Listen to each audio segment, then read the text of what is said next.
buenas tardes a todos y a todas y les agradezco también su presencia aquí en los próximos minutos para, bueno, de alguna manera casi teníamos que haber venido con el pañuelico, ¿no? Para volver, ya que llevamos 2 años y pico sin fiestas, pues bueno, este año tenemos que celebrar las que ya celebramos en julio y las de ahora. Así que, bueno, de alguna manera es un poco ese preámbulo y ese punto de partida un poco a estos días festivos. Aquí tengo a los alumnos tenemos clase por eso, ¿eh? Es decir, no se lo tomen ustedes al pie de la letra y asistan a las clases en el horario que corresponde, pero bueno, bien está que de alguna manera disfrutemos un poco también de estas fiestas en los próximos días, en este San Fermín chiquito.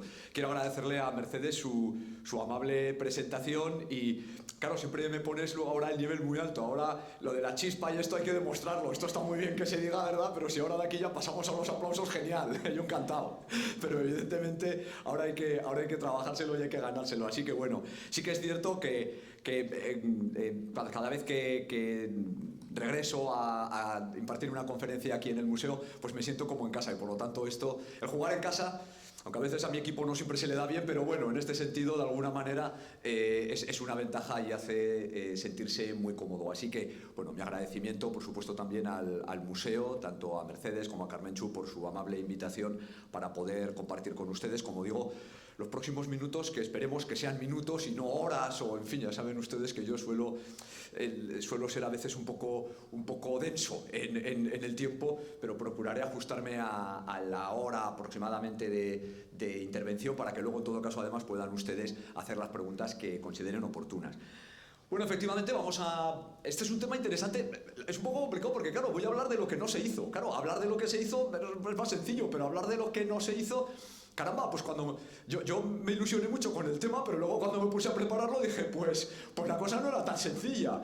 Así que bueno, pero es un tema atractivo, interesante y además que nos va a llevar un poco a la trastienda de lo que es la historia y el patrimonio de nuestra ciudad, a esa historia escondida, oculta y que de alguna manera también pues tenemos que sacarla a la luz, sobre todo para reconocer el mérito, el esfuerzo de aquellas personas que en un momento determinado intentaron conseguir para la ciudad, bueno, pues una obra de arte que se incorporase a ese patrimonio cultural, como es, en este caso, la Casa de Misericordia, a través de estos nombres. Aquí hemos puesto el primero y el último, como pueden ver. El primero es Picasso, el último es Eduardo Arroyo, pero en una secuencia que nos va a llevar a, probablemente algunos de estos rostros ya les resultan familiares: Jorge Oteiza, Agustín Ibarrola, Francis Bacon, Eduardo Chillida, Josep Guinovar, Rafael Ruiz Valerdi y cerramos ya con Eduardo Arroyo. Todos ellos pudieron haber sido, en una secuencia temporal que abarca desde el 72 al 99, firmas del cartel de la Feria del Toro.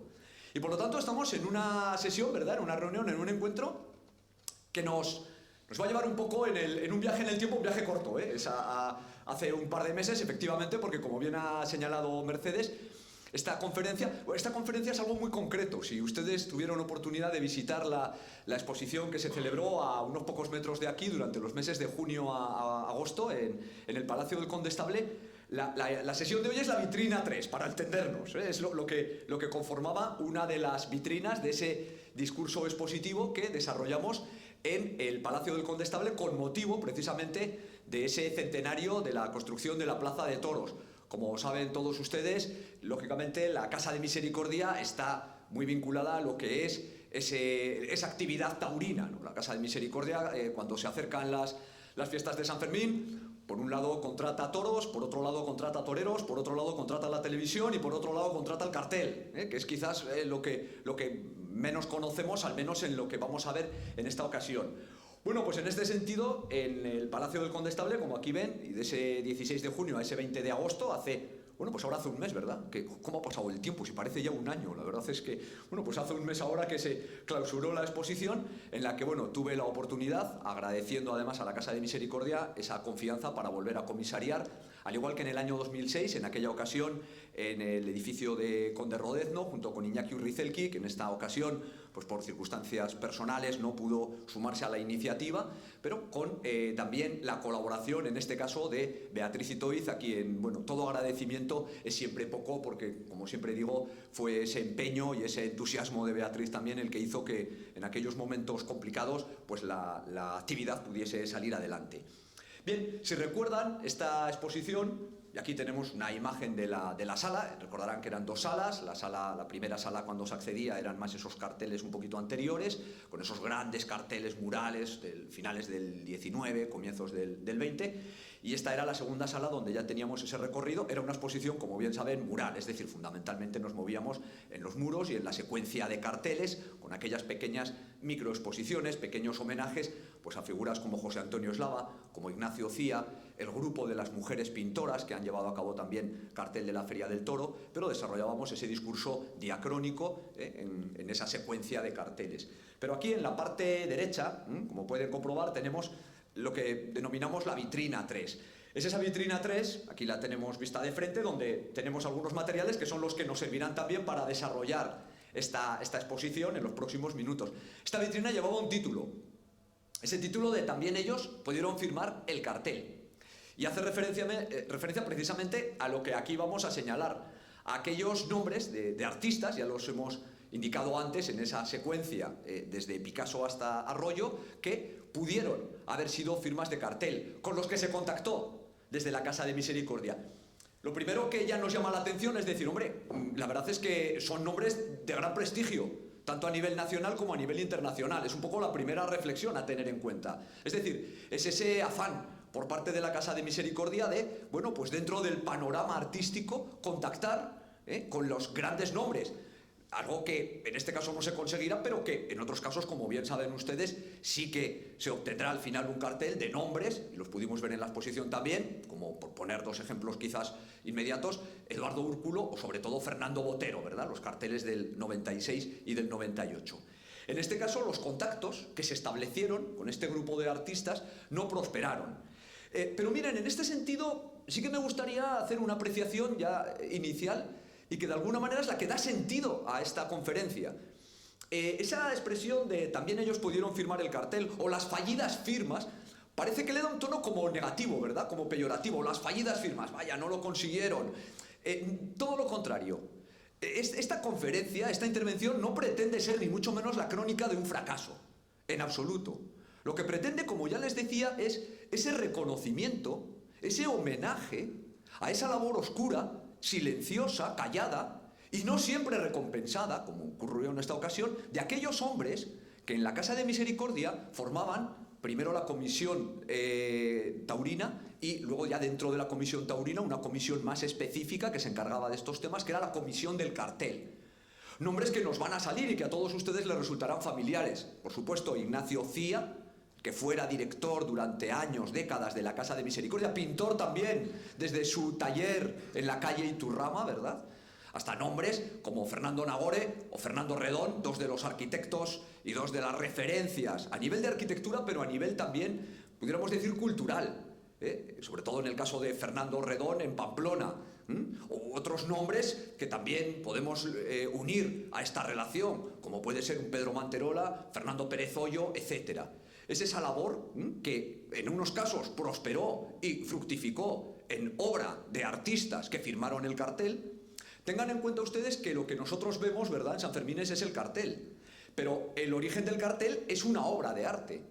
Todo lo que ustedes ven en cartel en la exposición, el original, el lienzo, la pintura sobre tabla, la escultura, forma parte de la colección patrimonial de la Casa de Misericordia. Los originales los posee la Casa de Misericordia. En este sentido, la Casa de Misericordia entiende el cartel como una inversión patrimonial y con ese concepto de regalo a la ciudadanía pamplonesa.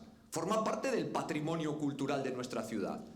Y con esa intención es con la que Ignacio Cía, Fernando Redón, Fernando Nagore y los que han continuado su labor en las comisiones taurina y del cartel invitaron también a estos artistas con la intención de tener un Picasso o de tener un Arroyo, o de tener un Agustín Ibarrola.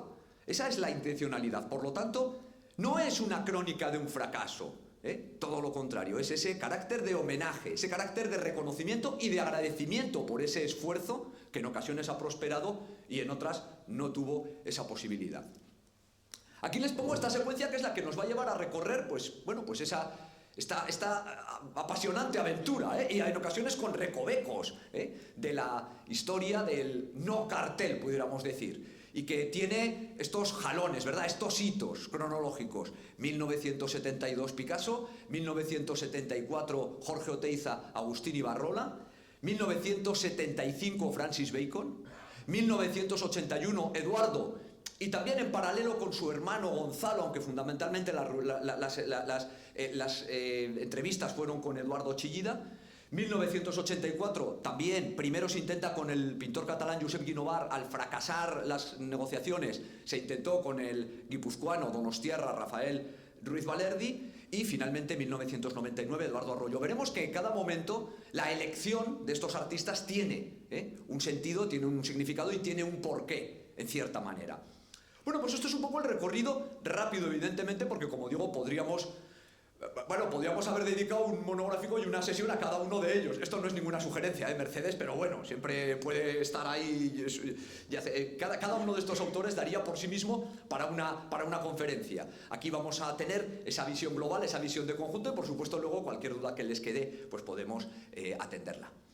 Bueno, Pablo Picasso, 1972. Fíjense que Picasso fallecerá un año después, estamos ya en los epílogos, en el epílogo de la vida de Picasso. ¿Por qué el 72? Claro, piensen ustedes, ahora hablaba con Mercedes, el 72 es un año muy representativo para nuestra ciudad. No hay más que asomarnos estos días a la prensa y salir en los próximos días, las próximas semanas, a la ciudad. Veremos cómo se hará presente el espíritu, y no solo el espíritu, sino la actualidad de los encuentros del 72 en Pamplona. Y miren, en este sentido, el 72 era también el 50 aniversario de la inauguración de la nueva Plaza de Toros. Se había inaugurado en el 22, 50 años después se cumplía ese medio siglo de vida de la plaza. Y por lo tanto, ya desde el año anterior, en la Casa de Misericordia, lo que se pensó es, de alguna manera, conmemorar un poco a lo grande también esos 50 años de la plaza.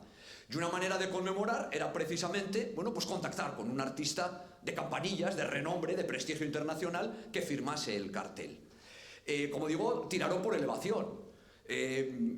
Las entrevistas orales con Ignacio Cía y con Fernando Redón, que llevamos a cabo, Iñaki Urrizelki y yo, cuando elaboramos la exposición anterior en el año 2006, dieron mucho fruto en este sentido. Desgraciadamente ambos han fallecido, como saben, pero podemos reconstruir prácticamente todo lo que fue el buscar esa invitación de Picasso. Surge en el seno de la Comisión Taurina, y lo que se hizo fue, aunque no se conserva la documentación, no se ha conservado, sí que se conserva una referencia en el libro de actas, pero no se conserva en este caso correspondencia. Lo que hicieron fue contactar con Picasso. Evidentemente el nombre de Picasso, como bien saben ustedes, es un nombre totalmente ligado a la tauromaquia. El jovencito Picasso, ¿verdad?, que con 13, 14 años, 15 años va al Museo del Prado y comienza su labor como copista, lo primero que hace, lo tenemos aquí, es comenzar a copiar a Goya. Pero es que esa influencia de la tauromaquia, ¿verdad?, de ese mundo, de ese universo taurino, de Goya y de otros autores, se mantendrá constante en Picasso. Aquí lo vemos en el Salto de la Garrocha, que forma ya parte de su serie de tauromaquias ya de los años 50, finales de los 50. Evidentemente, como ven, está siguiendo muy de cerca lo que son algunos de esos grabados, algunas de esas imágenes correspondientes a la serie de la tauromaquia de Goya, que son las que tenemos en la parte inferior. Bueno, y es que además Picasso no era nuevo. Picasso, decimos, lo hablábamos estos días en clase, que es una especie de polímata también del siglo XX, ¿verdad? Porque trabaja pintura, trabaja escultura, trabaja diseño y también trabajó cartel. Y de hecho, bueno, en Ballaurís, en esta localidad francesa, donde Picasso se estableció durante una temporada en los años 50-60, bueno, Picasso aquí organizaba corridas de toros y menos torear hacía de todo, porque era el apoderado, era el empresario, era el que contrataba las ganaderías, el que contrataba a los toreros, el que invitaba al público y, claro, también el que diseñaba los carteles. Y ahí tenemos una secuencia de carteles, aquí tenemos algunos ejemplos, pues de los carteles es la secuencia completa, aquí les he puesto algunos, pero del año 54 al 60 todos los carteles son carteles de Picasso. Ignacio Cía, Fernando Redón conocían esta faceta como cartelista de Picasso y además vinculada al mundo de los toros. Y además es un mundo que Picasso no abandona. Bueno, aquí lo tenemos asistiendo precisamente, ¿verdad? Junto con Jacqueline Roques Rome y que luego será Jacqueline Picasso, su segunda esposa y su musa. Y Jean Cocteau, el filósofo, el pintor, el director de cine, el ensayista, el escritor, el poeta francés, que es el personaje que queda a su derecha con corbata, asistiendo precisamente a una de estas corridas de toros en el año 55 en Ballaurís. Bueno, esta dimensión taurina de Picasso se mantenía a comienzos de los años 70. En el momento en el que Picasso recibe la carta, supuestamente, de Oteiza y de Ignacio Cía, Picasso había retomado, dentro de un mundo ya más complejo. Picasso ahora está trabajando mucho todo el mundo del erotismo, etcétera, pero recupera de alguna manera la pintura taurina a través sobre todo de una serie, la serie de sus toreros, esta serie cargada de color y que, bueno, recoge un total de 12 representaciones de toreros. Aquí les pongo 3 de ellas, con lo cual el tema taurino, en los momentos en los que la Casa de Misericordia contacta con Picasso, está totalmente de actualidad. Fernando Redón e Ignacio Cía consiguieron la dirección de Pablo Picasso en Notre-Dame de Vie, que es el último estudio, su último estudio y su último domicilio, su última casa en Mougins, y le escribieron en ese año de 1971, lógicamente con una invitación a llevar a cabo el cartel de la Feria del Toro del año siguiente. Contactaron con él a finales del 71 y para poder pintar o poder llevar a cabo una obra que sirviese como cartel. Enviaron la carta, pero no se recibió contestación. Como les decía, es un momento ya complicado también en la vida de Pablo Picasso y por lo tanto esa carta no encontró eco, no hubo respuesta. A diferencia, por ejemplo, de lo que ocurrirá años después con Francis Bacon, que sí que responderá y ahí sí que se conserva. Testimonio documental de Francis Bacon respondiendo a la invitación de la Casa de Misericordia. Bueno, como les digo, en abril de 1973 Pablo Picasso fallecerá y con ello se pierde esa posibilidad de poder contar con un cartel de Pablo Picasso. El siguiente intento es prácticamente de forma inmediata, y en este caso, como digo, tiene este carácter. El cartel de 1974, como les comentaba, tiene algo de historia circular. Vamos a abrir ahora el círculo, pero no lo vamos a cerrar hasta el final de esta conferencia. Será cuando cerremos definitivamente este círculo del cartel del 74, que tiene sus peculiaridades y que, como digo, al finalizar la conferencia, cerraremos también este círculo del año 74. En este caso, como ven, son 2 los artistas con los que se contactó, primero con uno y a continuación con otro. El primero de ellos, Jorge Oteiza. El contacto con Jorge Oteiza, que en estos momentos residía en Irún, es a donde le van a escribir, se produce fundamentalmente a través de la figura de Pedro Manterola, otro de los artistas, pensadores de nuestra ciudad, que tenía una relación personal, una relación de amistad con el propio Jorge Oteiza y que además era perfecto conocedor del interés que había mostrado Jorge Oteiza por el mundo de la tauromaquia, de la mano fundamentalmente de Goya y de Picasso, ya desde su época americana. En 1946, a Jorge Oteiza, en Bogotá, donde reside en aquel momento, le invitan, con motivo del centenario de Goya, a impartir una serie de conferencias. Esas conferencias se concretan en el diseño, sus documentos. Como saben, Jorge Oteiza escribía continuamente, su legado intelectual es casi más voluminoso que su propio legado material, y una de las conferencias lleva una portada, que es la que luego servirá además, en todo caso, para una publicación, una edición ya posterior. En este caso, esa portada es la que aparece ahí, y en el conjunto de esa conferencia que él pronunció en Bogotá en 1946 aparecen esas referencias. Como digo, ese interés por la tauromaquia por parte de Jorge Oteiza viene muy de la mano de Goya, con quien el toreo se hace arte. Son frases del propio Jorge Oteiza que podemos leer, que formaban parte de esa conferencia y que él pronunció y que los bogotanos y bogotanas del 46 le escucharon. O por otra parte con Picasso, ese Picasso al quien considera un matador de toros, de la pintura, en el sentido del papel rupturista, de la idea de esa muerte anterior de la pintura, y ese inicio, ese punto de partida nuevo que propone Picasso con su obra. Bueno, por lo tanto, Jorge Oteiza, como digo, tenía un interés por todo el mundo de la tauromaquia, la figura de Manolete. Curiosamente, Jorge Oteiza, su reflexión sobre la tauromaquia tiene como 2 paréntesis en 2 toreros, ¿no? Por una parte es la figura de Manolete, junto con Manolete también Juan Belmonte, y el paréntesis de cierre es Paquirri y su muerte en Pozo Blanco en 1984. Entre este paréntesis hay toda una reflexión en torno a la tauromaquia por parte de Jorge Oteiza, no solo desde un punto de vista de la fiesta como tal, sino sobre todo antropológica, con implicaciones a nivel sociológico, a nivel político y con toda la complejidad que encierra el pensamiento de Jorge Oteiza. Bueno, esa aproximación, como ven, a través, lógicamente, las imágenes que ven de esta portada, de esta conferencia que impartió, ya son imágenes muy picasianas, ¿verdad? La que queda a la derecha, evidentemente, nos está remitiendo a algunas referencias visuales, iconográficas, ¿verdad?, de lo que es el propio Guernica. Bueno, pero es que miren en este sentido cómo estas conferencias que imparte Jorge Oteiza son paralelas a una propia actividad que él había llevado a cabo o una corrida de toros a la que él acababa de asistir en estos momentos. Y conservamos, este es el boleto, ¿verdad?, del ticket de la corrida de toros en la Plaza de Santa María, en la Plaza de Toros de Santa María de Bogotá, en la que en estas mismas fechas, en este mismo año 46 y en estos mismos meses, acababa de torear en estos momentos Manolete. Había sido un mano a mano, en una corrida en la que habían toreado por una parte Manolete y por otra parte Carlos Arruza, torero mexicano ahora mismo también, que estaba en su mejor momento, ¿no? Ese mano a mano, ese duelo entre los dos diestros. Jorge Oteiza había asistido a esa corrida de toros en Bogotá y, bueno, había tenido oportunidad de hablar con Manolete, el estilo inmóvil de Manolete, ¿no? Es como lo definía, y de alguna manera de ese estilo inmóvil de Manolete, bueno, pues deduce algunas características, igual que de Santa Teresa o de San Juan de la Cruz, de lo que es la esencia hispana. Bueno, pues aquí tenemos algunas de estas referencias y, como ven, lo que tenemos en la parte de abajo es un detalle de la portada que ilustraba su obra. Pero es que, como ven, este detalle está tomado de una fotografía firmada. Esta es una fotografía, como digo, que el propio torero había dedicado, es una dedicatoria personal, al propio Jorge Oteiza.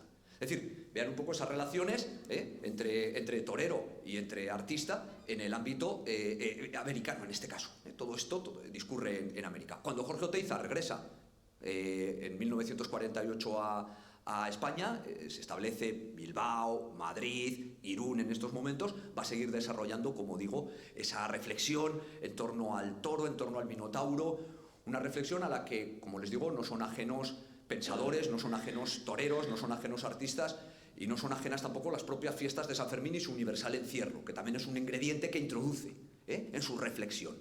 Bueno, pues a Jorge Oteiza aquí como vemos son elementos que forman parte del archivo de la Fundación Museo Jorge Oteiza, donde podemos ver esas reflexiones en torno a lo que puede ser la tauromaquia, pero que, como digo, van más allá de lo meramente estético, artístico, y tienen ese carácter un poco político, social, etcétera, etcétera. Bueno, aquí tenemos, esta es la carta que Ignacio Cía escribe, el director de la Casa de Misericordia escribe a Jorge Oteiza. Como ven, se la dirige a Irún, estamos a 28 de noviembre de 1973. Las negociaciones para elaborar el cartel de la Feria del Toro siempre son octubre, noviembre del año anterior. Ya saben ustedes que el cartel de la Feria del Toro es uno de los primeros acontecimientos, pudiéramos decir, presanfermineros, ¿verdad? Siempre el anuncio del cartel de la feria es anterior a lo que es luego ya el concurso del cartel de San Fermín. Es como que hay un cronograma, pudiéramos decir, pautado, ¿verdad?, en el que cada acontecimiento tiene su momento, y se respetan entre ellos para conformar una especie de programa previo presanferminero. Las conversaciones, las gestiones empiezan en los últimos meses del año anterior. Lo que ocurre en este caso, escriben a Jorge Oteiza, le escribe Ignacio Cía, con ese final, el contar con, perdón, me ha dejado la L, el contar con el suyo, es como estamos cerrando, le pone un poco en antecedentes, dice, el contar con su cartel, no hemos conseguido todavía el mejor, tiene que hacerle un poco la pelota, ¿no? Ya nos han hecho carteles, pero no hemos conseguido el mejor, el suyo seguro que va a ser el mejor, entonces, bueno, será un gran honor contar con el suyo. Esta es, como ven, la carta de Ignacio Cía que dirige a Jorge Oteiza a Irún. Testimonio oral también de Ignacio Cía y de Fernando Redón. Jorge Oteiza aceptó, precisamente por esa reflexión en torno a la tauromaquia, aceptó el llevar a cabo, el elaborar el cartel. Y de hecho, Jorge Oteiza viajó de Irún a Pamplona y asistió en compañía del propio Ignacio Cía a la Casa de Misericordia para hacer un repaso de los carteles que hasta ese momento ya se habían llevado a cabo. Desde el 59 en adelante ya tenían una colección, la Casa de Misericordia, de carteles, y Jorge Oteiza quiso conocerlos de primera mano. Cuando ya todo parece encarrilado, finalmente Jorge Oteiza se excusa. Va a escribir una carta a Ignacio Cía indicándole que, sintiéndolo mucho, no va a poder hacerse cargo del cartel. Razones. Básicamente, y así lo expuso Jorge Oteiza, cuestiones de exceso de trabajo. Y es cierto, estamos finales del 73, comienzos del 74, en estos momentos, si nosotros cogemos la obra de Jorge Oteiza, veremos que está llevando a cabo un volumen importante de obra urbana. Tenía varios encargos de escultura urbana y tenía que cerrar esa escultura urbana, esa escultura monumental. Y por otra parte, en el horizonte se atisbaba ya para Jorge Oteiza una exposición que tuvo lugar en agosto de 1974, en la Galería Chanchangorri de Fuenterrabía de Hondarribia. Una exposición para la que tenía que presentar también piezas y en la que iba muy retrasado, sobre todo porque hasta ese momento había estado trabajando en su laboratorio de tizas, con esas piezas a pequeño tamaño, pero evidentemente necesitaba abastecer de piezas a la exposición. La exposición de Txantxangorri de Oteiza en el 74 no es una exposición cualquiera. Fue una exposición que fue un éxito de crítica, de público y sobre todo de ventas. Jorge Oteiza pudo comprar la casa de Alzuza con los beneficios que obtuvo en la exposición de Txantxangorri del 74. Y por lo tanto es cierto que podríamos emplear el símil taurino casi, ¿no? Ya que estamos en materia. Jorge Oteiza le pilló el toro. Podríamos decirlo precisamente por el hecho de que, aunque realmente había aceptado el encargo del cartel, finalmente no lo llevó a cabo. Claro, cuando Jorge Oteiza se excusa y dice que no, la Casa de Misericordia le empieza a entrar la prisa, ¿no? Y entonces le dicen, bueno, pues lo sentimos, escribe Ignacio Cía, lo sentimos mucho, don Jorge, pero, oiga, ¿sería usted tan amable de darnos el nombre de algún artista que usted conozca que sí que nos pueda hacer el cartel? Y Jorge Oteiza propone un nombre, Agustín Ibarrola. Que más allá de sus diferencias, que las tenían, en muchas cuestiones, también es cierto que la colaboración era una colaboración muy estrecha. Oteiza y Ibarrola habían colaborado en lo que eran los grupos de escultores de las provincias vascas. Habían colaborado recientemente en lo que era la escuela de Deva, hasta el punto de que cuando Oteiza la abandona, Ibarrola seguirá a Oteiza y la abandonará también. Es decir, había una afinidad. Por supuesto que luego también tenían sus disputas. Pero, en efecto, hay una relación. Y de hecho, Jorge Oteiza animaba continuamente a Agustín Ibarrola a que se dedicase no solo a la pintura o al grabado, que lo hacía, sino también a la escultura, ¿no? Le anima continuamente. Aquí los tenemos precisamente ambos discutiendo, o bueno, charlando, vamos a suponer que amistosamente, porque están comiendo al menos en un buen lugar, que es el Choco Eder de Bilbao, y bueno, donde vemos precisamente esa relación, ¿no? Ignacio Cía escribe a Agustín Ibarrola. Aquí lo tenemos, ¿no? Contactan a través de la Galería Miqueldi. La Galería Miqueldi es uno de esos centros... Agustín Ibarrola expone casi sistemáticamente, siempre que le dejan, porque había ocasiones en las que antes de inaugurar la exposición se la habían clausurado. En cuanto había una obra de Ibarrola, sobre todo que incorporaba al Guernica, automáticamente iba a la Policía Nacional y la clausuraba. El Guernica en estos momentos es un elemento, digamos, muy complicado y muy polémico en lo que es el contexto del País Vasco. Pero lo que hacen es escribirle a la Galería Miqueldi. Fíjense la primera línea. Muy señor nuestro, nos dirigimos a usted por indicación de don Jorge Oteiza. Es decir, recordemos esto porque luego es donde cerraremos el círculo. Recordad, Pedro Manterola ha sugerido a Jorge Oteiza. Y Jorge Oteiza a su vez sugiere a Agustín Ibarrola. Nos dirigimos por encargo por indicación de don Jorge Oteiza, le invitamos a hacer el cartel. Fijaos que ya vamos un poco, estamos ya en enero del 74, 22 de enero. Automáticamente, bueno, aquí tenemos la correspondencia, es lo maravilloso, ¿verdad? Esa correspondencia entre Casa de Misericordia, Ignacio Cía y Agustín Ibarrola. Agustín Ibarrola responde una semana después, como ven, aceptando el encargo del cartel. Acepta el encargo y bueno, esa coletilla final, denle saludos, si lo ven, a don Jorge, y a su esposa Iciar, esa relación también entre los artistas, ¿verdad?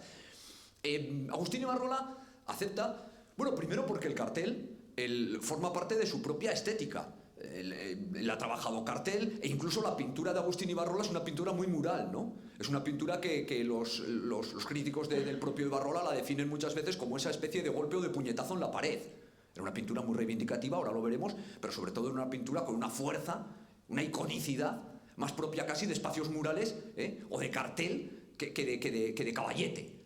Y luego hay otra cuestión clara, y es que Agustín Ibarrola probablemente es consciente de la repercusión, del eco que va a tener, esa repercusión internacional, que puede tener su mensaje, porque el cartel de Agustín Ibarrola va a ser un cartel con mensaje, a través de unas fiestas internacionales como son los Sanfermines. Es decir, evidentemente todo ese eco, toda esa resonancia internacional que va a quedar ligada a las fiestas de San Fermín probablemente también le movió a aceptar el encargo. Y por lo tanto, bueno, pues va a comenzar a trabajar. Como digo, Agustín Ibarrola era alguien que incluso desde la cárcel, ¿verdad?, en esa labor clandestina y que su familia y sus amigos la sacaban sin que tuvieran conocimiento de ello, bueno, pues va a desarrollar una labor que muchas veces servía como cartel. La mayoría de las ocasiones fuera de España, en exposiciones que se llevan a cabo en París, en Bruselas. Esta es una obra de Agustín Ibarrola que sirvió precisamente como cartel para una exposición que tuvo lugar en la Galería Epona, una de esas galerías muy ligadas también a la trayectoria de Agustín Ibarrola, en 1962-63. Los carteles de Agustín Ibarrola por lo general son carteles, como digo también, desde un punto de vista del compromiso social. o desde una posición política. En estos momentos también. Podríamos poner varios ejemplos. Aquí les traigo dos de ellos. Uno, el de la izquierda, el cartel para ese movimiento obrero y esas huelgas que hubo, en este caso, ese despido masivo de 40 trabajadores de la empresa de tecnología y de ingeniería Sener, una empresa bilbaína, aunque hoy en día tiene sedes en otros lugares, y que, bueno, pues Agustín Ibarrola llevó a cabo este cartel solicitando la readmisión de esos trabajadores, o en este caso también desde ya una militancia política, ¿verdad?, lo que es el cartel para el 45 aniversario del Partido Comunista de Euskadi, que tuvo lugar en 1980. Es decir, la labor de cartel en Agustín Ibarrola no le es desconocida. Ya había realizado y continuará realizando. Recuerden que estamos ahora años 74, 73, 74. En este sentido, miren, Agustín Ibarrola vuelve a escribir una carta ya, semanas después. Entre la primera y esta carta hay un interín de tiempo en el que Agustín Ibarrola inaugura exposición en Barcelona. Y por eso se excusa. Lo primero que hace es disculparse y decir, bueno, perdone, don Ignacio, que he tardado en contestar a sus correos. He estado en Barcelona inaugurando exposición. Tenemos noticia de esa exposición de Barcelona, que fue una exposición también muy reivindicativa, muy de lucha social. Un crítico de la época, Corredor Mateos, es quien escribe sobre esa exposición que en estos momentos le ha tenido ocupado, digamos, Agustín Ibarrola. Pero evidentemente no olvida el cartel. Le dice, no se preocupe que aunque no le he escrito estos días, lo tengo muy adelantado. No le he escrito, pero he estado trabajando. Eso sí, fíjense ya esa reflexión que introduce en esta carta. Agustín Ibarrola es consciente de que lo que está haciendo y de que lo que va a enviar en pocos días va a generar polémica y quizás no sea admitido. Porque Agustín Ibarrola no está diseñando un cartel festivo, está diseñando un cartel reivindicativo y por lo tanto introduce esa referencia. Si no les agrada, yo lo sentiría, devuélvanme la obra y no se sientan obligados en ningún caso.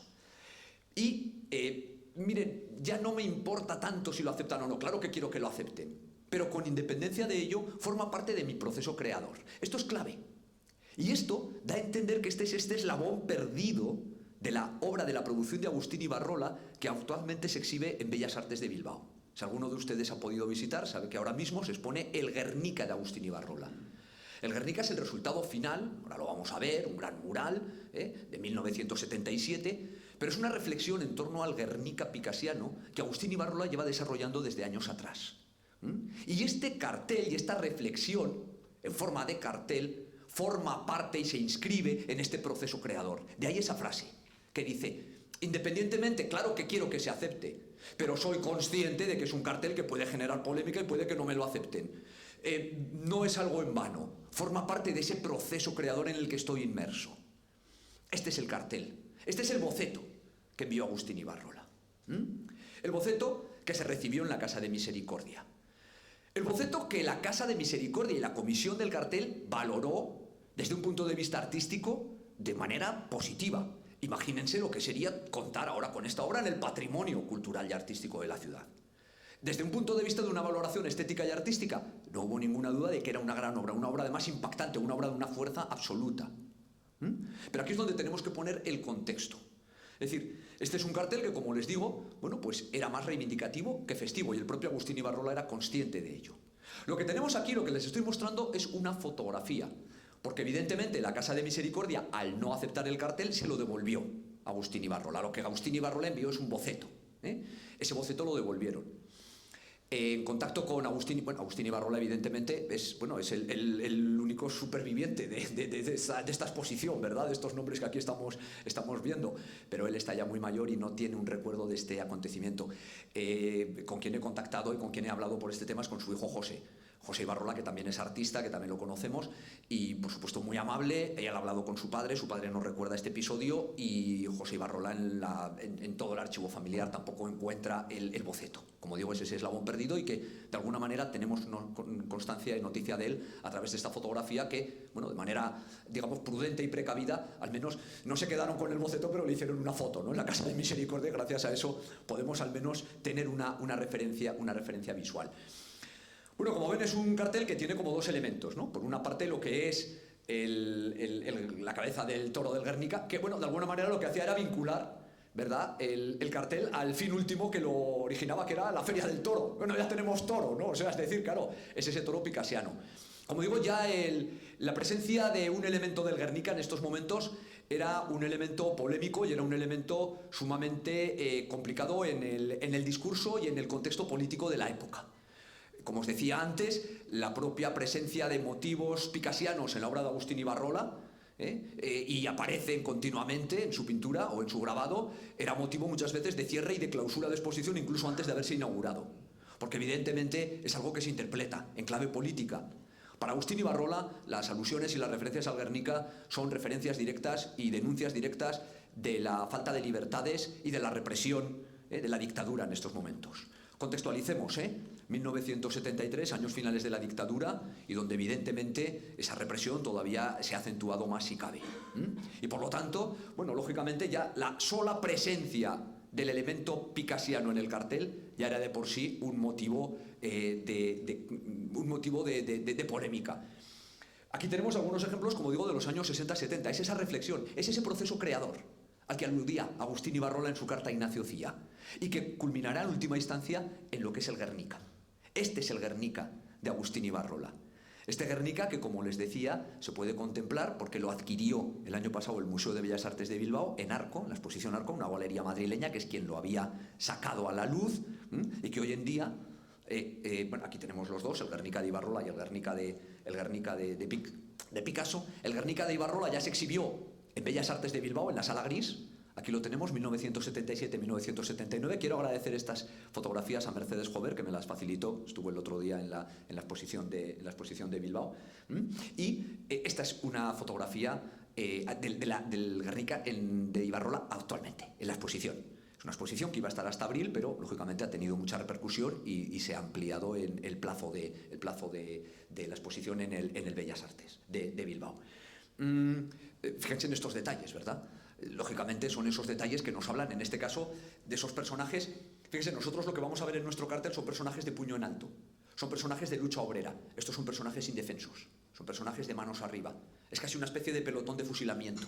Fíjense todos los elementos que introduce Agustín Ibarrola y en los que, en ese monográfico que igual algún día podemos dedicar a Agustín Ibarrola, podremos entrar. Ahora tenemos que ir avanzando porque nos quedan todavía otros autores.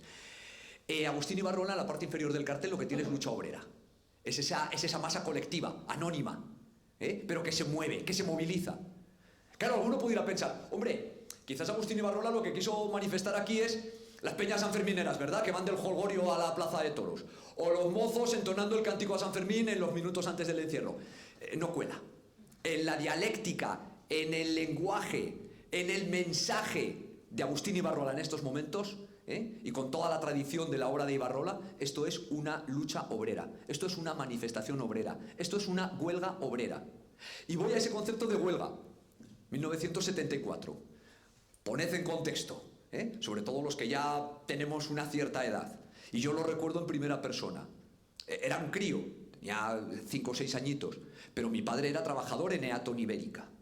Mi padre estuvo despedido más de 2 meses.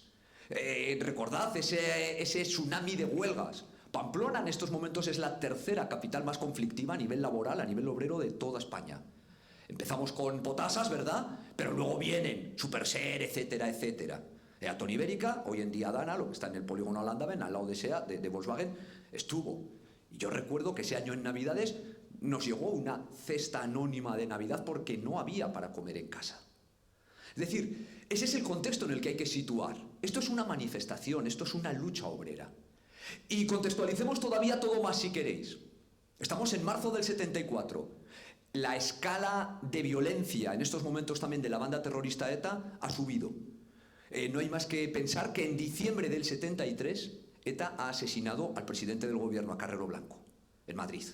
Y por lo tanto el nivel de represión, es decir, la conflictividad, el grado de violencia en estos momentos es absoluto. Ese es el contexto. Y por eso la Casa de Misericordia actúa con responsabilidad ciudadana. Claro que valoraron muy positivamente el cartel. Y claro que sabían que se apuntaban un tanto, desde un punto de vista artístico. Esto es una obra de un patrimonial absoluta y una aportación. Pero los miembros de la Casa de Misericordia, y son palabras y confesión de Ignacio Cía, sabían que aceptando este cartel y convirtiendo este cartel en cartel de las fiestas, ponían en peligro la celebración de las fiestas de San Fermín de aquel año. Y por lo tanto, muy a su pesar, decidieron renunciar. Fíjense cómo además nos movemos en una estética, ¿verdad?, de lo social, de lo político, el puño, ¿verdad? Ese puño es un elemento que, en obras, algunos de ellos son diseño de Jorge Oteiza, del propio Agustín Ibarrola, forma parte de esa dialéctica, de ese lenguaje. La iconicidad del puño en alto es absoluta, desde un punto de vista social, desde un punto de vista político. Lo vamos a ver luego incluso, aunque de manera más enmascarada, en el propio Eduardo Chillida. Muy señor nuestro, lo sentimos mucho. Pero fíjense ustedes, Ignacio Cía, carta oficial, muy señor nuestro. Es la carta oficial desde la Casa de Misericordia, 18 de marzo del 74. 18 de marzo del 74, cuando Ignacio Cía acaba de escribir la carta oficial, escribe una carta manuscrita, de su puño y letra. Y fijaos, en la otra es muy señor nuestro. Aquí es admirado don Agustín. Es decir, por una parte está escribiendo el director, pero por otra parte está escribiendo el colega, el artista. Esta es una carta de artista a artista.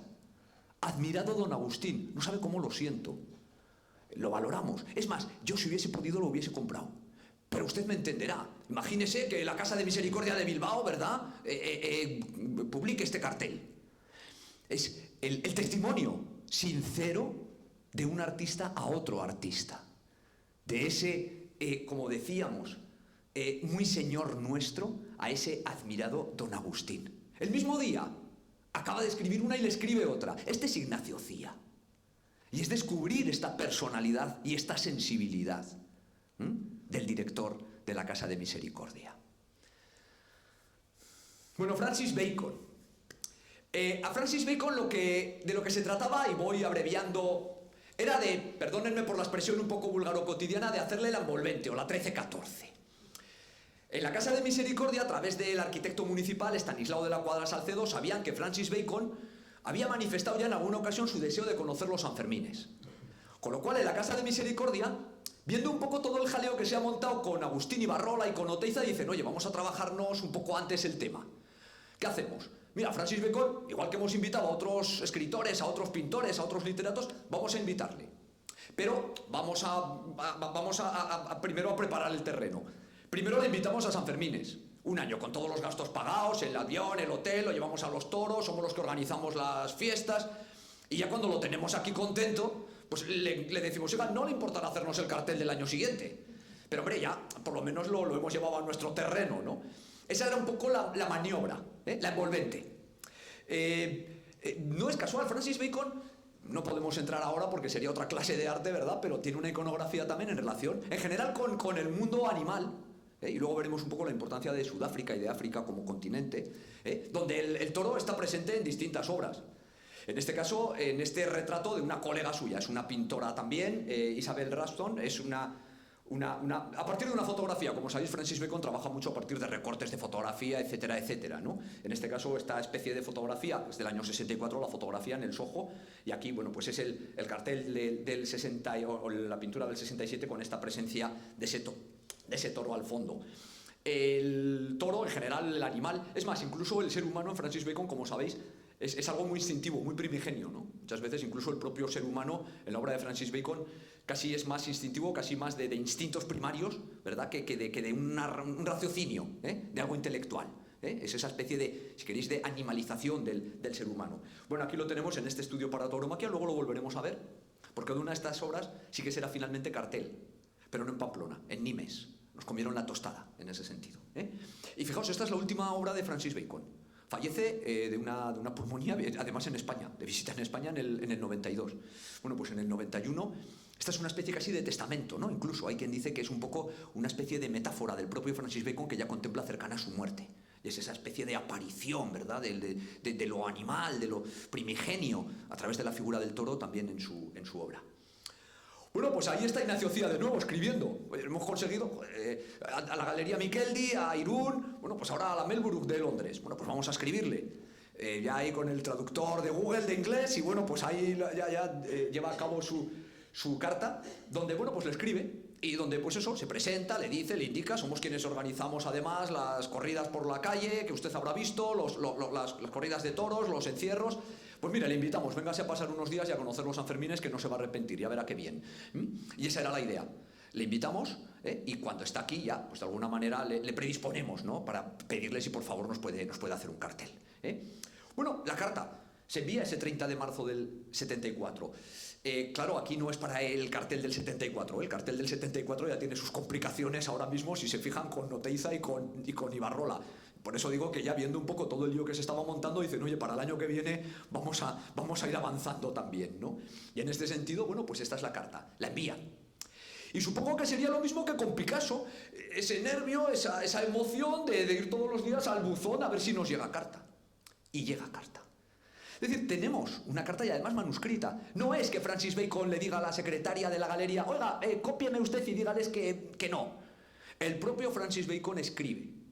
Y lo que escribe es manuscrito además, es la carta que conserva la Casa de Misericordia, es, por desgracia, una negativa, porque ya para esas fechas tiene comprometido un viaje a Sudáfrica. Aquí tenemos, si quieren, también la traducción. Es decir, Francis Bacon contesta y agradece esa posibilidad. Pero ya para las fechas en las que le invitan, coincidiendo con los Sanfermines, ya tiene programado ese viaje a Sudáfrica. Francis Bacon, en su biografía lo pueden ver, viaja continuamente a Sudáfrica. Su madre residía en Sudáfrica, había fallecido un par de años antes. Parte de su familia, su hermana, vive en Sudáfrica. Y el continente africano para Francis Bacon es un referente. Decíamos antes que la obra de Francis Bacon en general tiene ese carácter un poco primigenio, ese carácter de instinto animal. Y es porque Francis Bacon viaja continuamente a África y se acerca a las grandes reservas de animales, a los safaris, conoce todo ese mundo y ese mundo de alguna manera subyace en toda su obra artística. Y por lo tanto es ya ese compromiso con el continente africano, con Sudáfrica, el que le va a impedir. Pero tenemos esta referencia, como ven, al año siguiente de su fallecimiento, este es el cartel de la Feria de Nimes, tiene cartel en la Feria de Pentecostés, se consiguió, no dio el permiso Francis Bacon evidentemente, pero sí los herederos para poder utilizarlo como cartel. Y miren, en este caso todo ese mundo, ¿verdad?, primigenio animal se ha concretado recientemente. Estamos viendo que esto es una exposición de este mismo año, en esa gran exposición de la Royal Academy of Arts, precisamente del hombre y la bestia, el hombre y el animal, ¿verdad?, que son esos dos elementos que de alguna manera confluyen en la obra de Francis Bacon.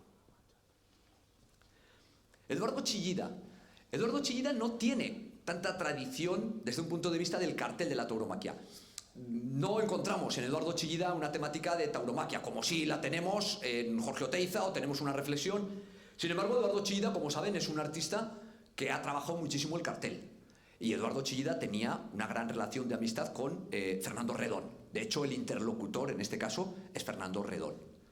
Y a través de Fernando Redón contactan con Eduardo Chillida, que, como digo, tenía esa labor también mural, en este sentido un poco como Ibarrola. Fijaos que de alguna manera gran parte de la tradición cultural, artística, pictórica del País Vasco tiene esa iconicidad y esa fuerza mural, Nos estamos moviendo en autores como Chillida, como Oteiza, como Ibarrola, el caso de Remigio Mendiburu también, donde jugamos un poco con esa fuerza, con esa potencia, un Basterrechea, etcétera. Y bueno, aquí algunos carteles son sumamente conocidos, ¿no? Quizás uno de los más conocidos de Eduardo Chillida es precisamente el de los Juegos Olímpicos de Múnich del 72, que aquí lo tenemos. Pero también tenemos otros carteles, ¿no? El de la Sociedad de Estudios Vascos, el congreso que se celebró, o la asamblea del 78, o ese cartel para el Mundial 82. Ese cartel del Mundial 82, ¿verdad?, que tiene esa lectura ambivalente, si queréis, y que de alguna manera ya nos entronca con lo que hemos visto antes, que es el cartel de la sede de Bilbao, del Mundial 82. Es un puño, ¿no? Es el puño de Arconada o el puño de Iríbar despejando un balón, que es esa forma circular de las letras. Pero es también un puño. También puede tener esa lectura en clave política. Volvemos otra vez ante el concepto del puño cerrado, del portero, del guardameta, pero también de la lucha, también del gudari, entre comillas.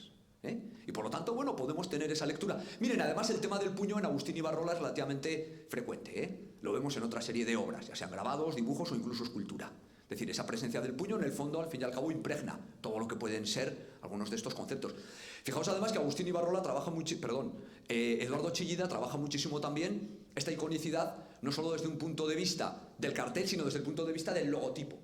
Algunos de los logotipos, quizás los de mi generación, ¿verdad?, sobre todo el de la nuclear de Lemoniz, ¿verdad?, todos lo hemos visto en una carpeta, o lo hemos tenido, lo hemos llevado o hemos tenido la pegatina en el coche, ¿no? Hay toda una iconicidad y algunos de los logos más representativos, no solo desde un punto de vista, si se quiere, político, de compromiso, sino desde un punto de vista cultural, social, económico, forman parte de la imagen visual del País Vasco. El que tengo en la parte inferior lo he incluido en realidad este no es de Eduardo Chillida, ya había fallecido, sino que es de una nieta, de Alicia Chillida, que es también diseñadora. El de la capital cultural de Donosti en 2016, como veis, bueno, sigue de alguna manera un poco la herencia, la estela de su abuelo. Y Alicia Chillida, en este caso, lleva a cabo un poco una obra muy chillidiana, pudiéramos decir. Bueno, a través de Fernando Redón se contactó, en este caso no hubo suerte y no se consiguió un cartel de Eduardo Chillida.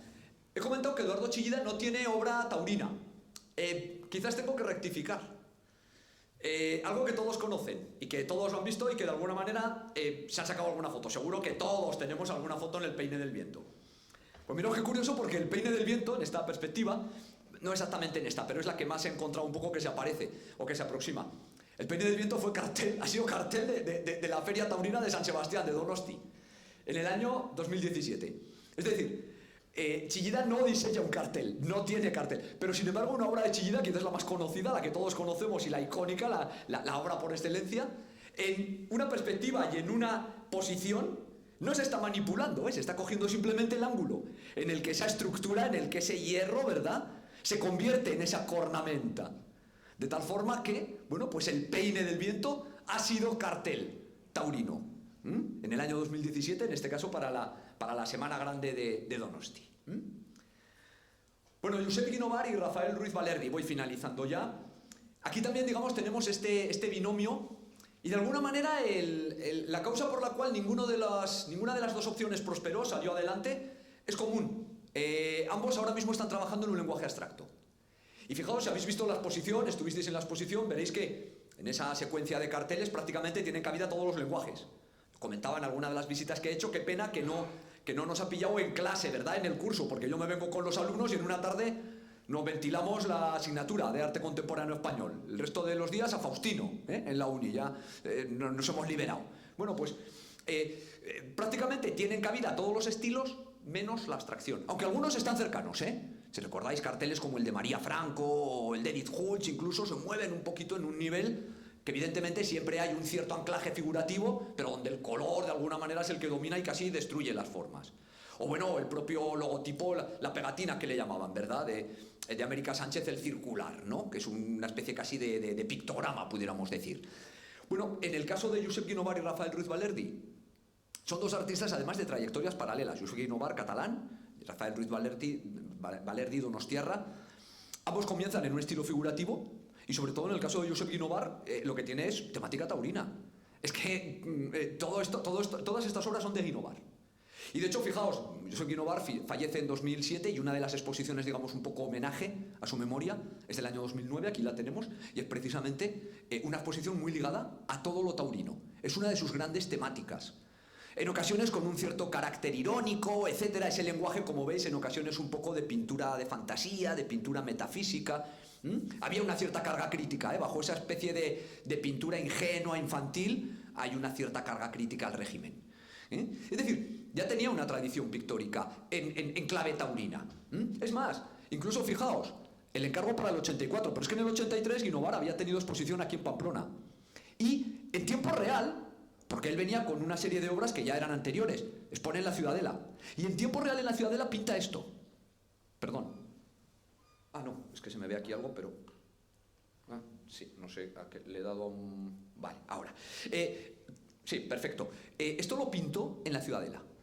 Y es una obra que luego adquiere el gobierno de Navarra y queda depositada en la Universidad Pública de Navarra. Creo que ahora últimamente, con todo un poco el cambio de obras de arte que ha habido en la Universidad Pública, donde estaba antes, que era en el acceso al comedor, ahora no está. Pero bueno, aquí lo que tenemos es precisamente esa referencia. Miren, esto es el 83. Como digo, el encargo es para el año 84. ¿Qué es lo que ocurre? Que en el 84 Josep Guinovar ya no está trabajando ese lenguaje, está trabajando lo que son sus tierras, pudiéramos decir. Esto es lo que ya es el estilo, es lo habitual ahora mismo en Guinovar.